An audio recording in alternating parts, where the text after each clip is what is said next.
This is a detailed guide to the Bocek Bow in as short a time as I can possibly make it. The Bocek introduced arrows, a new ammo type exclusive to the Bocek Bow, but maybe we'll see it in a crossbow or something else in the future. Similar to the 30-30 repeater, when you fire, you get a charge mechanic indicator in the middle of your screen. Instead of a weird gun charge that doesn't really make sense, this refers to the kinetic energy that you create from the draw weight of the bow. Basically what this means is that a quick shot without much pull to it is only going to hit for 25, but if you hold the bow back until that charge mechanic is filled on the left and right, you'll hit 70 for a body shot. Shots can hit anywhere in between this range depending on how much you pull the bow back. So you can hit a 34, you can hit a 41, it's really up to how much time you put into charging the shot. Speaking of shots, headshots deal a whopping 123 damage, presumably on an opponent that doesn't have a helmet. I don't know how this works if the dummies technically have level 1 helmets applied, but either way, it is a massive amount of damage to hit for one headshot. Quickly look at the ammo for the P2020 or really just about any gun and you'll see that you have what's in the chamber and then you have your reserve in the bottom. Well, the Bocek Bow, similarly to the L-Star, just feeds off of whatever ammo you have inside of your backpack currently. So as long as you have at least one shot, you don't have to worry about anything because there's no actual reload mechanic here. Now, you'll notice that there are 5 optics right outside of where the Bocek Bow is kept in the firing range. That's because these are the only 5 that can be used with it. So you can use a 1x HCOG, you can use the 1x hollow, I don't know why they're separated like that, the 2x bruiser, 1 to 2 variable hollow, which is actually really good if you plan to use Shatter Caps close range, which we'll talk about in a minute, and arguably the best for what you want to use this for is the 3x ranger. You can't apply a 2 to 4x ACOG, even though you could just use the 2x scope, but I guess that's why they kept the hollow. It should be noted that you can't apply the digital threat to this, and since this is a new category of weapons being marksman weapons, I wasn't so sure what they were going to do as far as changing the core mechanics of it, but honestly, it's a really good thing you can't use the digital threat on this or it would be insane. Now, let's talk about hop-ups. First, you have the Shatter Caps, and if you look at the bottom right, you'll see the toggle fire mode option. Right now, it's on the single shot. However, you can toggle it to use the Shatter Caps. You'll see that the reticle in the center of the screen changes to indicate which one you're using, which is extremely helpful. Pull back with the Shatter Caps enabled, and when you let go, you'll actually hit a total of 77 if you hit every single pellet. Gotta love these firing range bugs, huh? So this isn't really disclosed anywhere since the numbers have been pulled by the Apex Legends fandom page, saying that it goes between 30 and 70. Obviously, I've showed you that the lowest the Bocek Bow can hit so far is 25, but they don't really talk about the Shatter Caps having this extra pellet. I don't think it was intended to. I think it shoots, or hits 7 per pellet, and maybe Respawn didn't know that they included an extra pellet by mistake. However, it does require you being close to your target. You'll see that I am 12 meters away from the dummy. If I pull back and let go, it's not hitting for as much as it could. Close the gap. It's hitting for full. So you don't want to use this more than 10 meters away. At that point, switch to the single shot.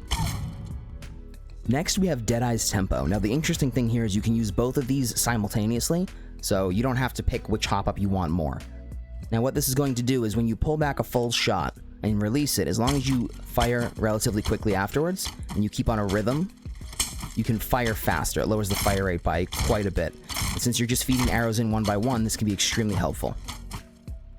From what I've been able to find so far, especially because this weapon is completely new, you only have a negative 15% move speed when you ADS, which is huge. It's basically like an RE45, where you have that excellent strafing speed. So if you're firing at someone at mid-range, say 50 meters or so, you're not a sitting duck while using it, although that does kind of balance with needing a higher skill ceiling in order to hit your shots.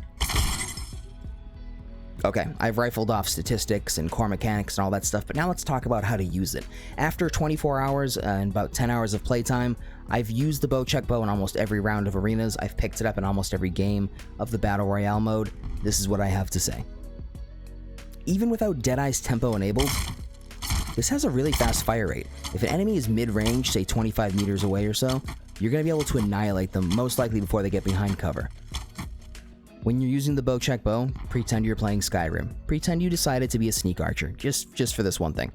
Basically what you want to do is find an unsuspecting enemy and hit them once. It's going to disorient them, but they're also not going to hear it like a longbow shot or a Kraber shot. It's extremely quiet, as arrows actually are. So you'll have enough time, and they'll be disoriented enough that you should be able to land another shot. And depending on how discombobulated they get, you could just finish them off right then and there. Basically what I'm saying is don't run into a 10-meter fight where you're being loud and then expect to do amazing with the bow. It can happen, it's just not its best approach. While the Shatter Caps aren't bad, they're not going to replace a shotgun. They're okay if you can get the first shot on someone, say around a corner in a building, but after that, the time to kill on their gun is most likely going to outmatch the time to kill on the bow. So you're going to either be forced to do full drawbacks, which is going to waste a lot of precious time, or you're going to rapid fire it, which is only going to deal 25, in this case maybe 29 damage at most, and you will be at a disadvantage. Shatter Caps are great because you don't have to pick between them in the Deadeye's tempo, but other than that, I wouldn't prioritize finding it and then say, oh, I'm not going to use the bow unless I have the Shatter Caps. It's not the greatest thing about this weapon.